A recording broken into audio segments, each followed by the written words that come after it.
السلام علیکم ورحمۃ اللہ وبرکاتہ۔ بسم اللہ الرحمن الرحیم۔ عزیز طلبہ، تعلیم الاسلام میں کل ہم نے یہاں تک پڑھ لیا تھا کہ مسجد میں نماز پڑھنے سے آدمی اللہ تعالیٰ کے سامنے ہوتا ہے یا گھر میں، تو یہ ساری بات ہو گئی تھی۔ آج کے اس سبق میں ہم وضو کے بارے میں پڑھیں گے۔ نماز کے متعلق کچھ بیان کیا جائے گا کہ نماز کس طرف منہ کر کے پڑھنی چاہیے، پھر پچھم کس کو کہتے ہیں جہاں سورج غروب ہوتا ہے، کیونکہ وہ ہمارا قبلہ ہے۔ دن رات میں کتنی نمازیں فرض ہیں، نمازوں کے اوقات کیا ہیں، اذان کسے کہتے ہیں، اذان کا طریقہ کیا ہے، اور تکبیر کسے کہتے ہیں، اور نماز پڑھنے کے کیا کیا فائدے ہیں، مقتدی کون ہوتا ہے وغیرہ، نماز کی تمام بحث اس میں آئے گی۔ تو بقیہ انشاءاللہ ہم سوال جواب کی صورت میں یہ پڑھتے ہیں تو ہمارا سبق مزید کلیئر ہو جائے گا۔ سوال: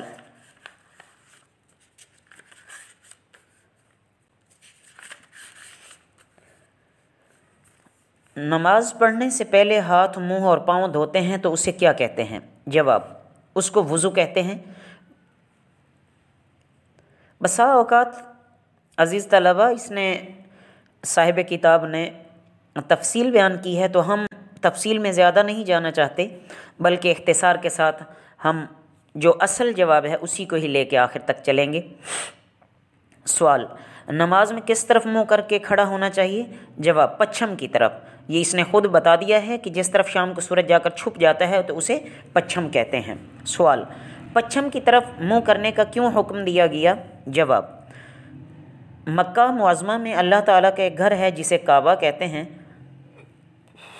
اس کی طرف نماز میں منہ کرنا ضروری ہے، اور وہ ہمارے شہروں سے پچھم کی طرف ہے، اس لیے پچھم کی طرف منہ کر کے ہم نماز پڑھتے ہیں۔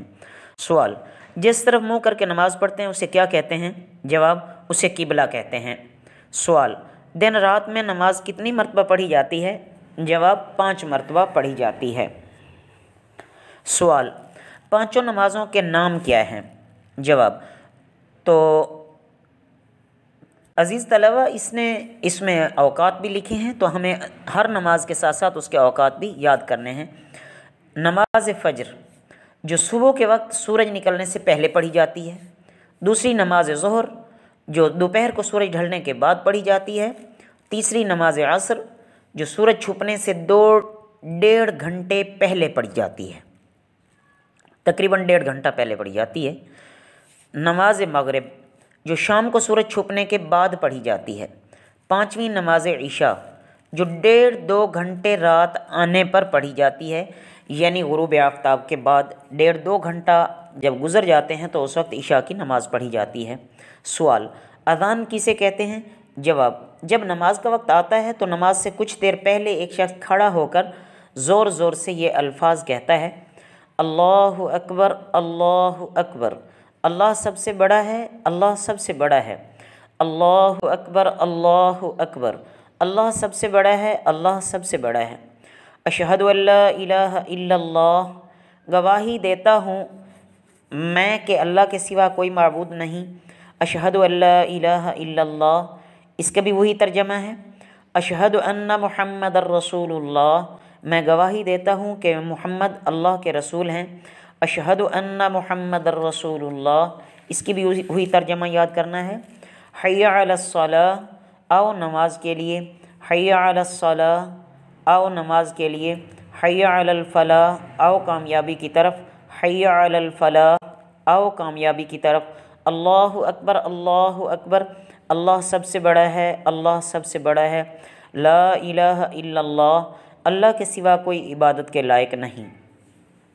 البتہ صبح کی اذان میں حی علی الفلاح کے بعد الصلاۃ خیر من النوم بھی 2 مرتبہ کہنا چاہیے۔ سوال: تکبیر کسے کہتے ہیں؟ جواب: جب نماز کے لیے کھڑے ہونے لگتے ہیں تو نماز شروع کرنے سے پہلے ایک شخص اذان والے ہی کلمات کہتا ہے، لیکن اس میں کچھ اضافہ کرتا ہے کہ حی علی الفلاح کے بعد 2 مرتبہ قد قامت الصلاۃ، قد قامت الصلاۃ کہتا ہے، تو یہ تکبیر کہلاتی ہے۔ سوال، جو شخص اذان یا تکبیر کہتا ہے اسے کیا کہتے ہیں؟ جو شخص اذان کہتا ہے اسے مؤذن کہتے ہیں، اور جو تکبیر کہتا ہے اسے مکبر کہتے ہیں۔ سوال، بہت سے لوگ مل کر جو نماز پڑھتے ہیں اس نماز کو اور نماز پڑھانے والے کو اور نماز پڑھنے والوں کو کیا کہتے ہیں؟ جواب، بہت سے آدمی جب مل کر نماز پڑھتے ہیں تو اسے جماعت کی نماز کہتے ہیں، نماز پڑھانے والے کو امام کہتے ہیں، اور جو پیچھے نماز پڑھنے والے ہوتے ہیں ان کو مقتدی کہتے ہیں۔ سوال، اکیلے نماز پڑھنے والے کو کیا کہتے ہیں؟ جواب، اکیلے نماز پڑھنے والے کو منفرد کہتے ہیں۔ سوال، جو مکان خاص نماز پڑھنے کے لیے بنایا جاتا ہے اس میں جماعت سے نماز ہوتی ہے اسے کیا کہتے ہیں؟ جواب، اسے مسجد کہتے ہیں۔ سوال، مسجد میں جا کر کیا کرنا چاہیے؟ جواب، مسجد میں نماز پڑھنی چاہیے، قرآن پاک پڑھنا چاہیے، اور اسی طرح جو وظائف بھی ہیں وہ کرنے چاہیے، اور ادب کے ساتھ چپکے کے ساتھ چپ ہو کر خاموشی کے ساتھ بیٹھنا چاہیے۔ البتہ مسجد میں کھیلنا کودنا، شور مچانا اور دنیا کی باتیں کرنا یہ بہت بری بات ہے۔ تو کل ہم انشاءاللہ نماز پڑھنے کے کیا فائدے ہیں ان کے بارے میں بات کریں گے۔ وما علینا الا البلاغ المبین۔